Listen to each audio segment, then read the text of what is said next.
នេះជារឿងខ្មោចតក់ស្លុតមួយដែលធ្លាប់កើតឡើងចំពោះនិស្សិតម្នាក់ឈ្មោះសុភ័ក្រកាលពីគាត់ទើបតែផ្លាស់មកភ្នំពេញដំបូងសំឡេងដើមម៉ោង 2 យប់សុភ័ក្របានជួលបន្ទប់មួយនៅជាន់ផ្ទាល់ដីនៃផ្ទះល្វែងចាស់បុរាណមួយកន្លែងផ្ទះនោះមាន 2 ជាន់ប៉ុន្តែម្ចាស់ផ្ទះបានប្រាប់គាត់តាំងពីថ្ងៃដំបូងថាជាន់ទី 2 បិទចោលគ្មានអ្នកនៅទេហើយកុំឡើងទៅលើឲ្យសោះ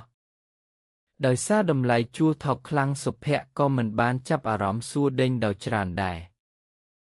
យប់ដំបូងគ្រប់យ៉ាងប្រព្រឹត្តទៅធម្មតាប៉ុន្តែចូលដល់យប់ទី 3 ប្រហែលម៉ោង 2 រំលងអធ្រាត្រខណៈពេលដែលសុភ័ក្រកំពុងមើលមេរៀនស្រាប់តែគាត់បានឮសំឡេងជើងដើរនៅលើជាន់ទី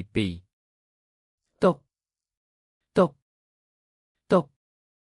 សំឡេងជើងដើរយឺតចេញពីក្បាលគ្រែរបស់គាត់រួចដើរសំដៅទៅកណ្ដាលបន្ទប់បន្ទាប់មកមានសំឡេងដូចគេអូសវត្ថុធ្ងន់អ្វីមួយលើការ៉ូខ្សឺ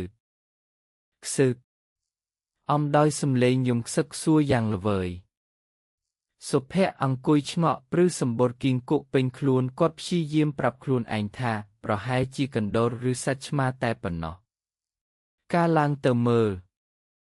បីយប់ជាប់គ្នាសំឡេងដែលនេះនៅតែបន្តកើតឡើងជារៀងរាល់ម៉ោង 2 យប់ដោយសារទ្រាំនឹងភាពភ័យខ្លាចនិងចង់ដឹងការពិតលែងបាននៅយប់ទី 4 សុភ័ក្របានកាន់ពិលតូចមួយរួចដើរឡើងជានាដេកតាមកាំជណ្ដើរឈើចាស់ដែលឮសំឡេងក្រេកក្រេកគ្រប់ជំហានពេលទៅដល់ជាន់ទី 2 ខ្យល់ត្រជាក់ប្លែកមួយបានបក់មកប៉ះមុខគាត់ទ្វារឈើជាន់ទី 2 ត្រូវគេយកច្រវាក់ធំមកទាក់សោយ៉ាងណែនសុភ័ក្របានយកពើបញ្ចាំងតាមប្រហោងទ្វារដែលចំហបន្តិច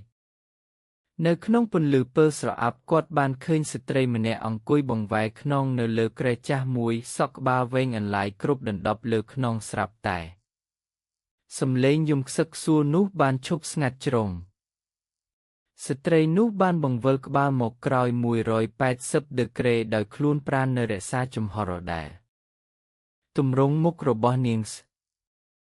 ស្រមោលតាមពីក្រោយបន្ទាប់ពីបានរត់ចេញពីផ្ទះជួលនោះទាំងយប់សុភ័ក្របានទៅសុំស្នាក់នៅបណ្ដោះអាសន្នជាមួយវិចិត្រដែលជាមិត្តភក្តិស្និទ្ធស្នាលក្នុងបន្ទប់ជួលថ្មីមួយទៀតនៅម្ដុំសន្តិមុខគាត់គិតថាគ្រប់យ៉ាងបានបញ្ចប់ត្រឹមនឹងហើយគាត់នឹងបានដេកលក់ស្ងប់ស្ងាត់វិញប៉ុន្តែគាត់គិតខុសស្រឡះយប់ទី 1 នៅបន្ទប់ថ្មីវេលាម៉ោង 2 រំលងអធ្រាត្រដែលសុភ័ក្រស្រាប់តែភ្ញាក់ឡើងដោយសារអារម្មណ៍ថាមានអ្វីមួយត្រជាក់ស្រេបមកប៉ះជើងរបស់គាត់ពេលគាត់បើកភ្នែកឡើងគាត់ឃើញវិចិត្រកំពុងឈរនៅចុងជើងគ្រែសម្លឹងមើលមកគាត់ដោយមិនព្រិចភ្នែកវិចិត្រមិនដេកឈរធ្វើអីនឹងសុភ័ក្រសួរទាំងស្រវា